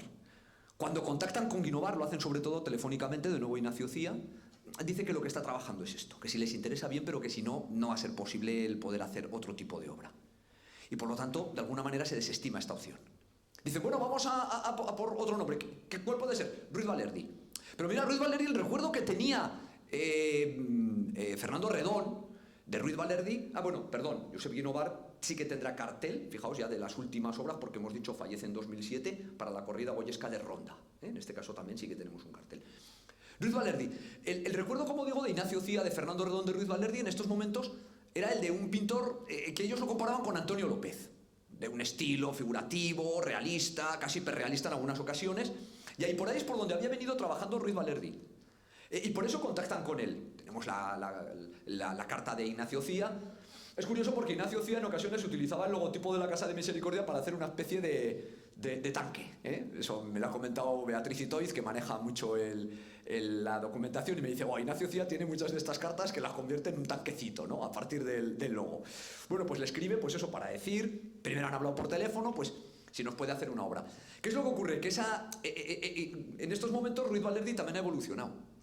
Si Guinovar ha evolucionado hacia las tierras, Ruiz Valerdi ha evolucionado hacia lo que conoce como las tizas. Es una época muy próspera, muy fructífera en la obra de Ruiz Valerdi, pero que básicamente Paco Calvo Serrayer lo denominaba como esta especie casi de charangas de color, un poco casi en línea de ninfeas monetianas, salvando las distancias, ¿verdad? Pero ahora mismo lo que está trabajando es esto. Nos sumerge en esta especie de cataratas de color, de charcos, en los que no hay ninguna referencia. Esto es lo que dice Ruiz Valerdi que puede entregar. Y les dice, yo lo que tengo es esto, si quieren ustedes venirse a mi taller. Claro, la Casa de Misericordia se resiste, porque ahora mismo Ruiz Valerdi, también el propio Calvo Serrayer, lo define como el principal y uno de los grandes pintores de la abstracción, ya no solo en España, sino a nivel internacional. Es decir, volvemos otra vez a decir, hombre, nos interesa tener un Ruiz Valerdi, porque es una obra de entidad. Vamos a ver si dentro de este estilo nos puede introducir, aunque sea una referencia mínima, un cuernito, algo, ¿no? Que parezca por ahí, para que aquello tenga un pase, también, nunca mejor dicho. Ruiz Valerdi en ese sentido les dice, miren, esto es lo que tengo. Si quieren ustedes venirse a mi taller, se vienen una tarde desde Pamplona hasta Donosti, yo les enseño, y si hay algo que les interesa. En Casa de Misericordia son conscientes de que al final, si no hay un poco esa posibilidad de introducir algo figurativo, no va a ser posible. Y por lo tanto se pierde también esta opción. Para hacernos una idea de lo que podía haber sido Ruiz Valerdi, este es el cartel del Festival de San Sebastián, del Festival de Cine del 77, que fue de alguna manera el primer festival un poco organizado ya desde el propio Donosti, con unos criterios propios, etcétera, etcétera. Este es el cartel del 77, es de Ruiz Valerdi. Fijaos, esta hubiese sido claro, es un cartel taurino. Bueno, ya sabemos que el artista tiene libertad absoluta, ¿no? Estamos en 2022 y hemos visto el cartel de Juanjo Aquerreta, es decir, que en ese sentido, pero evidentemente aquí lo abstracto es donde tenemos quizás un poco esa barrera infranqueable, ¿no? Y en este sentido, bueno, de alguna manera es ese carácter abstracto el que al final malogró tanto la opción Guinovar como la opción Ruiz Valerdi. Y finalizo ya. Eduardo Arroyo, 1999, fijaos. ¿Qué ocurre en el 99? Sobre todo dos elementos. Fijaos cómo en estos momentos el cartel de la casa de la Feria del Toro en los últimos años había subido a un nivel que se quería mantener de alguna manera. Fijaos, año 96, Úrculo. Año 97, Ricardo Cadenas, que es también uno de los nombres a nivel nacional. Él también es profesor ahora mismo de Bellas Artes en la escuela, en la Universidad de Castilla y León. Él es sevillano y era un poco como el referente principal, el equivalente a la escuela de Pamplona aquí con los Salaberry, etcétera, etcétera. Pues un poco la escuela de Sevilla, por así decir. Cadenas era el nombre más representativo. Y bueno, por supuesto en el 98 Botero. Las gestiones con Botero se llevan a cabo de forma paralela a las gestiones con Eduardo Arroyo. Las dos a través de la Galería Melburg de Madrid y a través de un mismo contacto. Un sueco, Crister Olevi, que vive hoy en Alzuza y que de alguna manera es quien tenía contacto con galerías y contacto con la propia Casa de Misericordia. Él era también pintor, era artista. En paralelo, en el caso de Botero, como sabéis, se logró. La Casa de Misericordia, también lo hemos comentado en alguna ocasión, no tiene un original de Botero. La obra de Botero que sirvió como cartel es una obra del 83, que ya había pintado, no la pinta, es profeso para la Feria del Toro. Lo que hace Fernando Botero es ceder desinteresadamente los derechos de reproducción de esa obra. Y él firmó, en un cartel que se le envió y lo firmó el manuscrito, el primer ejemplar que se imprimió en Castuera. Bueno, pues de forma paralela a las gestiones con Botero se llevan a cabo también gestiones con Arroyo, Eduardo Arroyo. Eduardo Arroyo ahora está en el top de lo que es el arte español. Es poner en contexto. En estos momentos, en el año 98, en el Reina Sofía, se ha llevado a cabo la macroexposición, esa retrospectiva que comisarió precisamente Miguel Zugaza. Y por lo tanto está bueno, evidentemente Eduardo Arroyo es un nombre ya consagrado para estos momentos en la trayectoria del arte. Pero además, lógicamente, estamos en ese momento en el que es conocido precisamente por la repercusión, por el eco, por la trascendencia de esa exposición en el Reina Sofía. Y bueno, como sabéis, para Eduardo Arroyo, bueno, primero Eduardo Arroyo falleció en 2018, era un gran aficionado al mundo de los toros. Se le veía continuamente en el apartado, en las ventas, en Bilbao. Es decir, aquí lo tenemos saliendo precisamente de las ventas. Era un apasionante, un enamorado del mundo de los toros. De alguna manera, el torero, además, para Eduardo Arroyo es un poco como su alter ego, ¿no? Es el que tiene que esforzarse, el que tiene que luchar. Hay, digamos, como tres referentes en Eduardo Arroyo que de alguna manera se convierten en autorretratos, si queréis, entre comillas. En ese alter ego. El boxeador, el desollinador y el torero. Y el torero aparece continuamente, puede aparecer la cuadrilla de toreros, ¿verdad? Casi esta cuadrilla de toreros, casi esta especie de equivalente a esos 4 dictadores que solemos ver en el Reina Sofía cuando vamos, ¿verdad? O incluso aparecen amigos suyos como toreros, el pintor y escultor italiano Aldo Mondino, aparece representado aquí como torero, o en este caso ese Manolete con ese carácter un poco irónico, torero de salón con ese sofá, ¿no? Que tenemos en nuestro salón, en nuestro cuarto, ¿no? Bueno, pues, como digo, y además era autor de carteles, tanto para ferias españolas como para ferias del sur de Francia. Es decir, todos estos son carteles de Eduardo Arroyo. Y por lo tanto, no era nada extraño, lógicamente, contactar con Eduardo Arroyo por su afición, pero por su faceta también como cartelista. Para las Fallas, para Ronda, para Madrid, para Sevilla, para Vic, para Montmarsan. Las grandes ferias españolas y del sur de Francia tienen cartel de Eduardo Arroyo.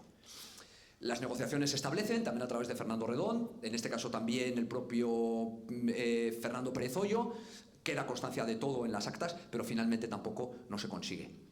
Fijaos que en este sentido hemos dicho que esta trayectoria de Eduardo Arroyo como cartelista, cartelista taurino se mantiene prácticamente hasta el momento mismo de su muerte. Esta es la última obra de Eduardo Arroyo. Este es el cartel para una corrida de rejones, una fiesta de rejones de Diego Ventura, del rejoneador Diego Ventura. La corrida de rejones tuvo lugar el 6 de octubre del 18. Eduardo Arroyo fallece el 14 de octubre, ya no pudo asistir a la corrida de rejones, pero el cartel, la parte pictórica del cartel, es suyo. Por lo tanto, bueno, pues es esa posibilidad también que pasó de largo. Bueno, cierro ya esta intervención. Es una intervención que nos ha llevado por las fallidas firmas del cartel de la Feria del Toro. Me diréis, bueno, vale, Javier, entonces el 72, el 74, el 80, no hubo carteles, claro. Estas son las fallidas. Estas son las firmas del cartel de la Feria del Toro. Claro que hubo. En este caso, el año 72, Fernando Redón. El año 74, Pedro Manterola. Y aquí es donde cerramos el círculo. Recordad, punto de partida del cartel del 74. Pedro Manterola es quien sugiere a Jorge Oteiza. Dice, vale, pues vamos a contactar con Jorge Oteiza. Jorge Oteiza dice que sí, pero luego que no. Don Jorge, díganos a alguien. Agustín Ibarrola. Agustín Ibarrola dice que sí, pero luego la cosa no funciona. Y claro, en la Casa de Misericordia se presentan a finales de marzo diciendo, joder, es que tenemos que presentar el cartel en 15 días y no tenemos. A ver, ¿quién nos ha metido en este lío? Pedro Manterola, que lo haga él. Así que el cartel del 74 es de Pedro Manterola, que le dijeron, Pedro, Perico, le habrían dicho, sácanos del lío, y Pedro Manterola de hecho hizo el cartel en una semana. Es decir, si nosotros cogemos la cronología de los hechos, veremos que desde que Ibarrola dice que no y el pobre Ignacio Cía dice, madre mía, cuánto lo siento, hasta que Pedro Manterola presenta el cartel y aparece en la noticia del Diario de Navarra y en la prensa, no han pasado ni 10 días. Entonces, ya digo que de alguna manera, bueno, algo parecido pasa, siempre al final a veces se recurre a una solución casera, En el 72, cuando Picasso no contesta, dicen, bueno, ¿y ahora qué hacemos? Bueno, pues Fernando Redón tiene unas fotografías, porque además de arquitecto es fotógrafo, pues vamos a coger una fotografía de Fernando Redón, o sea, al final se recurre a una solución casera, ¿no? Remigio Mendiburu, en vez del cartel de... el de Francis Bacon. Edith Hunch, en el año 81, en vez del de Chillida. Mariano Sinués, año 84. Y Tomás Muñoz Asensio, hijo de César Muñoz Sola, tudelano, en el año 99. Un Tomás Muñoz que era un jovencito en aquellos momentos y un Tomás Muñoz que hoy en día es uno de los grandes escenógrafos de este país. Algunas de las grandes escenografías, de las grandes representaciones teatrales, llevan el sello y toda la producción de Tomás Muñoz. Y por lo tanto, estas son las firmas que sí que fueron. Y estos son los carteles que se llevaron a cabo en esos años. Y este ha sido el recorrido de las fallidas firmas, con ese reconocimiento, con ese homenaje, con ese esfuerzo, y el reconocimiento también a los artistas que llevaron a cabo las obras en estos años. Y mi reconocimiento y mi agradecimiento a todos ustedes por aguantarme este rato, que como siempre me he pasado de tiempo. Pero nada más, muchísimas gracias por su atención y espero que les haya interesado.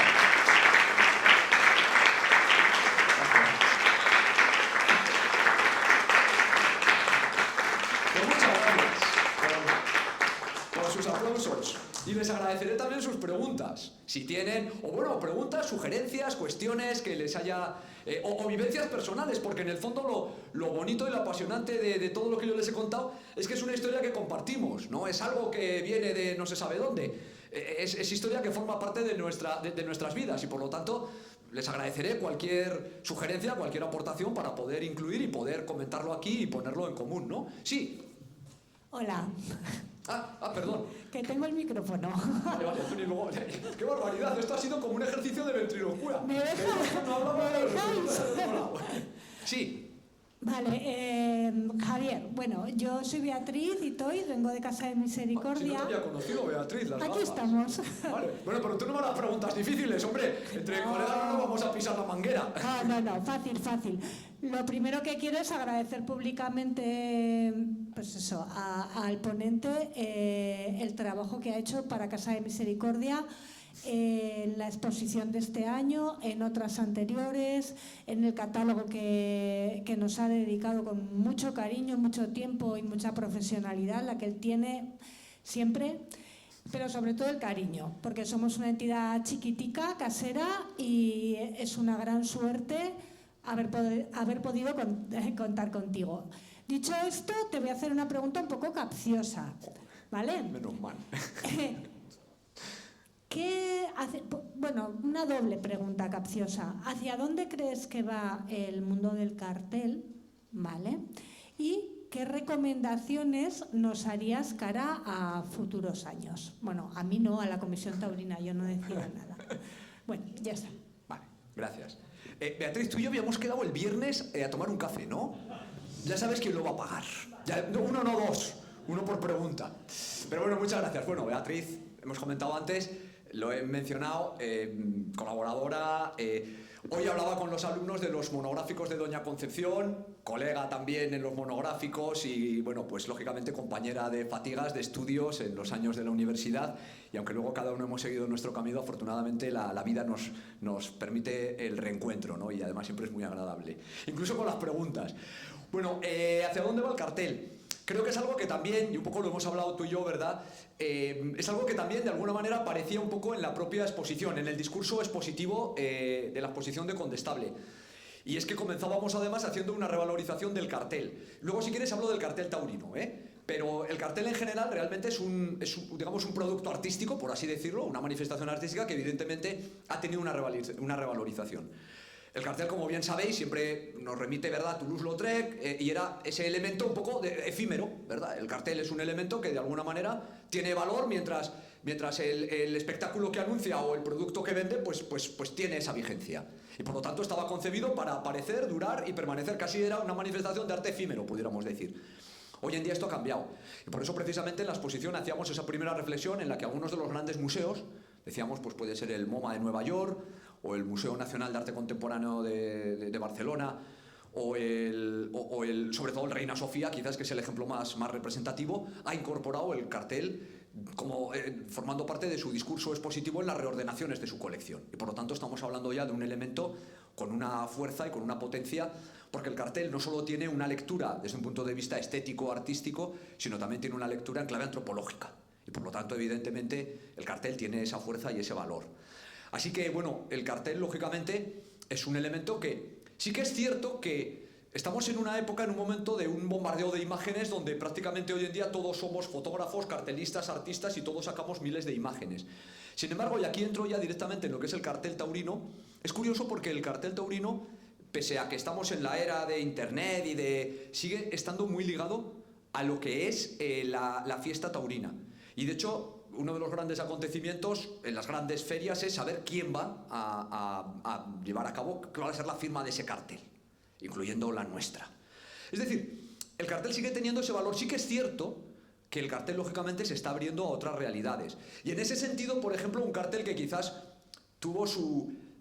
no voy a decir su polémica, pero sí que quizás no era lo que se esperaba, ¿no? Que es el cartel de Mikel Urmeneta en el año 2013.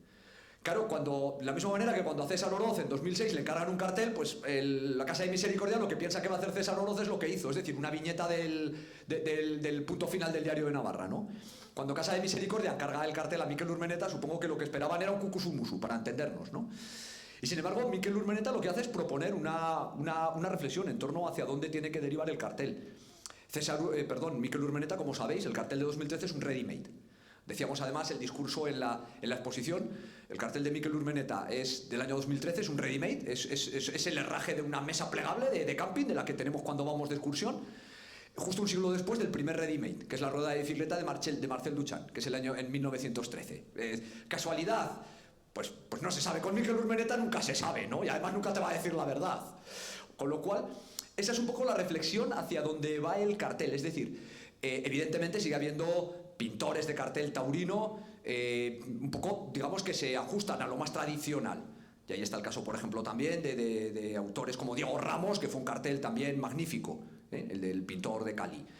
Pero el cartel tiene que evolucionar probablemente hacia un lenguaje quizás también que recoja, más allá del gusto. El cartel no siempre tiene por qué gustar a todo el mundo, Al fin y al cabo, y esto es algo que Casa de Misericordia siempre lo tuvo presente y forma parte de esas normas del encargo del cartel, una cierta dosis de polémica. Eso no se rehuye en el cartel. Y la Casa de Misericordia con valentía nunca lo ha hecho. En ocasiones, por supuesto, el cartel habrá gustado más o menos. Y tenemos ejemplos, y a mí me ha ocurrido este año y era muy gráfico y a mí me encantaba, ¿no? Los ratos que pasaba en la exposición, escuchaba a la gente que iba hablando, ¿no? Y entonces, ante el mismo cartel, escuchabas, este cartel me encanta, es maravilloso, porque no sé qué. Y 2 minutos después oías delante del mismo cartel, ¡qué birria! No me gusta nada, es un desastre. Evidentemente. Es decir, el cartel no tiene por qué gustar a todo el mundo, tiene que tener esa dosis de polémica. Pero yo creo que el cartel seguirá manteniéndose, y en el ámbito taurino también. Y desde el punto de vista de hacia dónde tiene que dirigir su mirada la Casa de Misericordia, bueno, lo primero es seguir animando a la Casa en esta labor. Está claro que hoy en día, y me consta que la Casa lo intenta incluso con grandes nombres, con grandes firmas, pero evidentemente, pues por ejemplo hoy en día hay 2 nombres, como sabéis, que sobre todo uno de ellos, ¿no? Que además tiene también temática taurina, que es un nombre que siempre podría estar ahí, que es Miquel Barceló, ¿no? Es uno de los grandes referentes. Pero evidentemente yo entiendo que hoy en día, pues y más en el contexto económico en el que estamos, lógicamente porque los carteles cuestan también y los artistas cobran un dinero. Pero yo creo que la Casa de Misericordia tiene que seguir apostando por el cartel, en ese equilibrio además, entre firmas nacionales, internacionales y firmas del panorama navarro. En el caso del panorama navarro, con esa doble visión que hemos dicho, homenaje a los grandes maestros del arte navarro y también plataforma, lo veíamos en el caso de Tomás Muñoz o en el caso de Elena Goñi, de los artistas, de los jóvenes artistas. Yo creo que por ahí es por donde tiene que ir.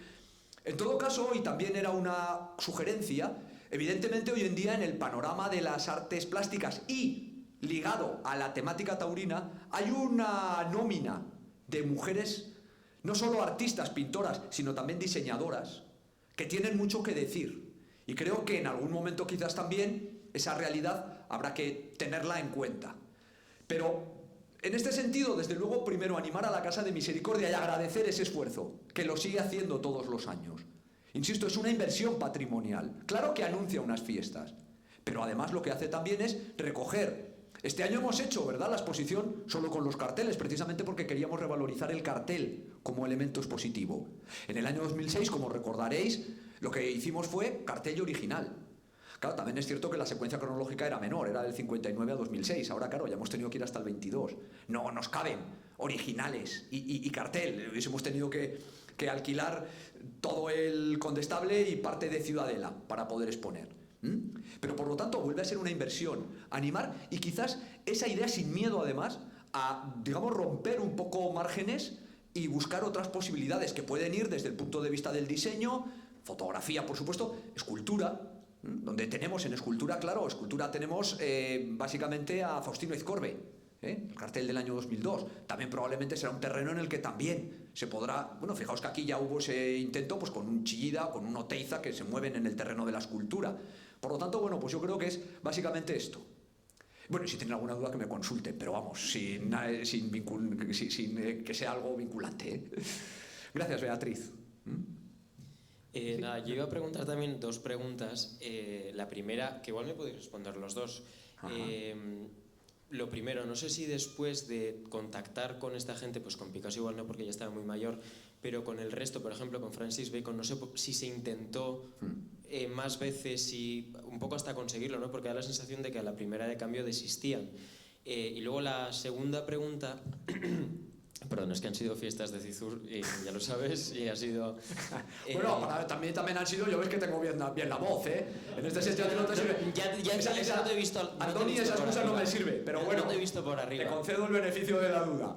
Y luego, la segunda pregunta es si realmente la Casa de la Misericordia, a lo largo de la historia, pero actualmente también, mira un poco lo que decías, ¿no? Hacia las nuevas promesas, pues yo qué sé, ir a un arco, por ejemplo, y ver si hay algún artista que despunte más ahora, porque también da la sensación como que han ido un poco a rebufo, ¿no? Con estos dos artistas españoles, con Oteiza, que ya había tenido, digamos, su época de carteles taurinos. Entonces no sé si se ha dado ese cambio como de intentar mirar no a lo que fue, sino que a lo que puede ser, ¿no? O sea, a las nuevas promesas, a los nuevos artistas, si se tiene eso en cuenta ahora, en la actualidad. Sí. Muy bien, gracias, Andoni, por las preguntas. Tú te libras porque ya has acabado la carrera, ¿eh? Pero si no, luego vamos a hablar también en el asesoramiento. Bueno, sí, yo creo que Beatriz también, como dices, podrá intervenir si quiere con alguna cuestión. Yo te respondo un poco rápidamente a las dos cuestiones, más o menos. Con la información o con la documentación que hay. Tienes un poco razón en esa sensación un poco de, digamos, de sensación de derrota, ¿no? Lo hemos intentado y no ha salido. Hay una ocasión en la que sí lo intenta, por segunda vez, que es Jorge Oteiza. Porque de hecho Jorge Oteiza, cuando a comienzos del 74 finalmente se excusa diciendo que no va a poder hacer el cartel, lo que sí que dice, miren, no lo puedo hacer ahora porque ando muy mal de tiempo. Pero si el año que viene por estas fechas estoy ya más liberado, porque ya me he quitado la exposición, etc., pueden contactar conmigo porque lo intentaré hacer. Y efectivamente, en el 74, a finales del 74, cuando ya el cartel del 74 había sido el de Manterola, dicen, oye, que Jorge Oteiza nos dijo que este año, que para el año que viene podíamos volver a intentarlo de nuevo, vamos a escribirle. Y de nuevo Ignacio Cía le escribe, don Jorge, recordará que nos dijo que si usted este año podía... La respuesta de Jorge Oteiza se demora casi un mes. Y cuando Jorge Oteiza contesta, es uno de esos documentos de Oteiza en carne viva. El problema ahora de Jorge Oteiza, un año después, no es un problema de trabajo, sino que es un problema de crisis de identidad. Está atravesando por un periodo personal complicado, por una etapa personal complicada. Y se excusa nuevamente. Y la carta, como digo, es una carta muy sincera. Amigo Ignacio, empieza así, y ahí va indicando que su situación personal ahora mismo no le permite el comprometerse. Y por lo tanto ya no siguieron. Es el único caso en el que sí que hay un segundo intento, porque además el propio artista había manifestado su voluntad de, si estaba en condiciones, el poder hacerlo. La primera renuncia fue por una cuestión de trabajo, la segunda es una cuestión ya más personal. Con el resto, pues fíjate, Andoni, la verdad es que no sé si lo llegarían a intentar, pero no se ha conservado documentación. Lo que dice es un Francis Bacon, ¿no? Decir, bueno, pues si usted no puede, pues el año siguiente, ya que le habían contestado, ¿no? En ese sentido yo creo que sí que, de alguna manera, pues ya un poco funcionaban con lo que tenían más cerca. Y quizás un poco ese esfuerzo, pues a veces era difícil el poder mantenerlo. Y esto enlaza un poco con la segunda pregunta que me haces, que es muy interesante también. Claro, tenemos que tener en cuenta que la Casa de Misericordia no tiene, y esto Beatriz lo sabe muy bien, claro, no tiene, por así decir, un gabinete artístico o un departamento que se encarga de estas cuestiones. Es algo que funciona un poco de manera muy local. Y de hecho, es esa idea de decir, hombre, es que los carteles iban un poco como a rebufo. Es cierto, es decir, iban un poco a cuestiones muy claras. Antes lo comentaba también con Mercedes. Si nosotros ponemos en el contexto de lo que es el panorama de la historia de nuestro arte y de nuestra cultura en Pamplona, comprobaremos cómo buena parte de los artistas que firman cartel, un año antes, o dos a lo sumo, habían expuesto en Pamplona. o bien en Ciudadela, o bien en, todos lo hemos conocido, ese panorama de las artes que nos proponían y a través de los cuales entraron buena parte de las novedades artísticas en nuestra ciudad, que eran las salas de cultura de la Caja de Ahorros. Las cajas, tanto la de Navarra como la de Pamplona Municipal, esas salas que hemos conocido, ¿verdad? Bueno, pues ahí se puede hacer una secuencia muy interesante de decir, este artista que habías puesto el año tal en una de las salas, al año siguiente resulta que es quien hace el cartel. O, como lo comentaba también antes con Mercedes, en los encuentros del 72. Digamos, como tal, no influyeron directamente en el cartel. Pero sí que es cierto que si tú te coges la nómina de artistas de los encuentros del 72, no solo de los que expusieron en la exposición de artistas vascos del museo, sino los que estuvieron presentes en la calle, estoy pensando sobre todo en un Robert Llimós, que es un artista catalán que montó un espectáculo de Llimós en marcha, que era una especie de maratón que hizo por la ciudad y donde iba sumando a toda la gente que pasaba por allá. Robert Llimós tiene años después cartel. Es decir, claro, no hay una labor profesional en ese sentido como tú planteas, Andoni, de decir, bueno, nos vamos a ir a Arco y vamos a ver en Arco quién despunta y vamos a encargar. Quizás en ese sentido hay que tener en cuenta, como decía también hoy a la mañana con un compañero del periódico, que claro, la Casa de Misericordia a la vez, y lo ves en la documentación, está contratando las ganaderías, está contratando a los toreros, está pendiente de toda la publicidad de televisión, de los ingresos. Y de repente, entre los recibos del torero, de la ganadería, de las almohadillas, de la luz, te sale una carta de Francis Bacon. Es decir, lógicamente nos movemos y eso todavía lo que hace es poner más en valor el esfuerzo. Pero está claro que no hay una estructura profesional que es la que permitiría, de alguna forma, el poder desarrollar un poco esa labor de captación, que es un poco lo que preguntaba también Beatriz, ¿no? Que evidentemente hay una comisión taurina, una comisión del cartel, que es la que se encarga. Pero es cierto que no es tan fácil, ¿no? No sé, Beatriz, si quieres comentar o... Sí, completamente de acuerdo contigo. Somos una entidad pequeña. Es cierto que en la Junta, a lo largo de los últimos 60 años, ha habido nombres muy relevantes del panorama local, pero no está el tema cartelístico no está profesionalizado. Realmente nosotros somos una entidad asistencial. La Plaza de Toros, que a veces se nos olvida, es una fuente de ingresos para poder paliar el déficit asistencial que genera la residencia, y así lo vivimos los trabajadores, lo cual no quita para que, Javier lo sabe, se hace de la mejor de las maneras posibles y con todo el cariño, y desde Junta es algo que se cuida y se mima, pero es cierto que nos haría falta una mayor profesionalidad, pues no lo sé. A veces también es cierto un poco lo que comentaba Javier, que a veces tiramos de la solución más casera, por decirlo de alguna manera. Oye, pues si nos falla un artista del panorama nacional, pues tiramos de alguien local, pero no nos ha ido mal. Entonces, a veces dejar también esa parte de posibilidad al azar, yo creo que es una parte del encanto que tenemos. Prefiero verlo así, ¿vale? Bueno, sí, es un poco lo que dice a veces el refrán de que hay que hacer de la necesidad virtud, ¿no? Pues bueno, de hecho, el cartel de la Feria del Toro es eso. Ya lo hemos explicado, es decir, la Feria del Toro, ¿por qué Pamplona es la Feria del Toro? Precisamente porque se hizo de la necesidad virtud, porque llegó un momento a finales de los 50 que el caché de los toreros era tal que era imposible pagarlos. Y entonces un miembro de la Junta de la Comisión Taurina de la Casa de Misericordia, Sebastián San Martín, Sebastián, ¿verdad? Es constructor, dijo, esto no puede ser, no podemos permitirnos pagar esta barbaridad en toreros, vamos a apostar por el elemento toro. Y entonces vamos a darle la vuelta a la tortilla, vamos a convertir la Feria de Pamplona en la Feria del Toro. Por eso precisamente cualquier otro cartel de cualquier otra feria que veáis, lo que se anuncia es la combinación de toros y toreros. En Pamplona no, en Pamplona lo que anuncia el cartel son solo las ganaderías, que es un factor de prestigio. Y por eso las ganaderías saben que en Pamplona se la juegan, porque esta es la feria torista por excelencia. Entonces, un poco en la línea de lo que dice Beatriz, ¿no? A veces se hace de la necesidad virtud. Lo que ocurre es que luego lo que haces es desarrollar un discurso convincente y aquello suena bien. Es que es de lo que se trata en la vida, es el discurso, es el relato, si eso lo sabemos todos. Está muy de actualidad. Y por lo tanto, en ese sentido, es cierto que eso sí hay unos criterios, evidentemente, no se deja al azar y como digo, hay una comisión del cartel y esa comisión del cartel tiene muy claro algunas cuestiones. Encargo directo a artistas, que sean artistas de cierto renombre, del panorama local, nacional o internacional. No se repite firma, salvo circunstancias excepcionales. Y una de ellas, como sabéis, ha sido precisamente la de José Antonio Eslava. ¿Por qué? Porque es muy difícil que un mismo artista con una diferencia de 50 años te pueda hacer cartel. Y es que José Antonio Eslava hace el del 67 y hace el de 2017. Y como sabéis, además, ese fue uno de los últimos deseos de Fernando Redón. Quiero que el cartel... Fernando Redón no lo vio. Falleció sin ver el cartel de José Antonio Eslava. Pero el deseo, y así lo confesó Ignacio Cía, fue de Fernando Redón.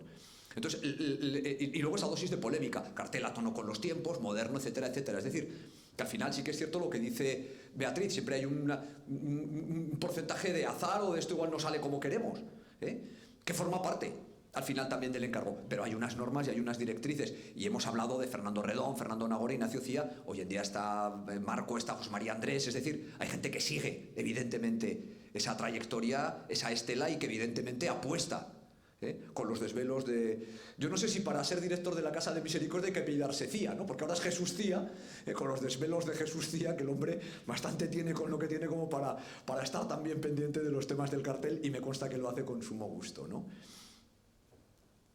Muy bien. No sé si hay alguna otra cuestión, y si no... Sí, dígame. Gracias. Si antiguamente la Casa de Misericordia elegía al pintor y le invitaba a hacer el cartel, ¿por qué ahora sale a concurso? Sí, no, pero es que esa es una confusión que suele haber, porque estamos hablando de dos carteles distintos. Es decir, la Sanfermines, como saben, tiene dos carteles. Uno es el cartel de las fiestas de San Fermín, el cartel del ayuntamiento. Ese es el que sale a concurso. Ese es por concurso. Pero el otro es el cartel de la Feria del Toro, son dos distintos. Y el cartel de la Feria del Toro, que es el que este año hizo Juan José Aquerreta, ese sigue siendo por encargo. Es decir, sí que en el caso del cartel de la Feria del Toro hubo en los años 70, porque los primeros carteles, como saben, son, digamos, por encargo a dos pintores muy taurinos, que son el sevillano y el madrileño, Andrés Martínez, y no recuerdo ahora el otro, son encargos, digamos, por serie, pero desde el 67 con José Antonio Eslava, precisamente, Antonio Casero y Andrés Martínez de León. Digamos ya, van a ser encargo y además es encargo a artistas sin intentar repetir firma. Es decir, pero ya es un encargo directo y eso es algo que se mantiene. Es decir, sí que en esos momentos, lo que quería decir, hubo un momento en el que se planteó una especie de concurso restringido. Elegimos 2, 3 y entre estos 2 o 3 hacemos un concurso que ya veremos si es público o no, pero no salió adelante. En todo momento el cartel es por encargo directo. Pero por eso puede haber esa confusión que dice usted. Es que al final son dos carteles distintos. Uno, el de Sanfermines, ese sí que es por concurso, que además hoy en día, como sabemos, es concurso abierto. Al final, bueno, hay una selección inicial y luego ya es por voto público. Y el de la Feria del Toro, ese va a ser siempre encargo directo a artista. Por lo tanto, son un poco la diferencia entre los dos. Y cada uno, como decíamos también, se respetan sus tiempos. Primero, por lo general, se anuncia el cartel de la feria y ya con posterioridad es todo el proceso de dar a conocer los carteles finalistas de Sanfermines y ya luego la votación final y la presentación del cartel de Sanfermines. Nada. Muy bien. Bueno, pues ya... Bueno, si tienen alguna pregunta, de todos modos, ahora también en el impasse de recoger, pues por supuesto pueden preguntarme, pueden acercarse y encantado de poder saludarles y responder a las dudas que tengan. Y nada, agradecerles mucho su presencia, pedirles disculpas otra vez pues, por la hora que se nos ha hecho. No cierran todavía, ¿no, Mercedes? Servicio de catering tampoco, eso no, pero bueno, pero... Muy bien, pues nada, muchísimas gracias.